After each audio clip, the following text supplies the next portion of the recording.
It's Christmas Eve today, as my children used to call it.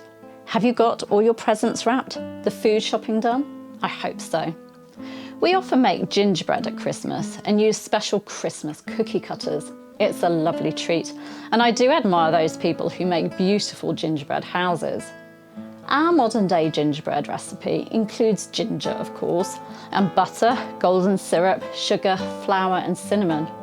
But Tudor gingerbread used bread. Bread was mixed with ginger, spices, sugar and wine until it made a stiff paste, and then it was moulded. I tried my hand at making Tudor-style gingerbread in one of my Tudor Cooking with Claire videos, and I'll share a link to it in the description so that you can try it too if you're at a loose end over Christmas. Have fun!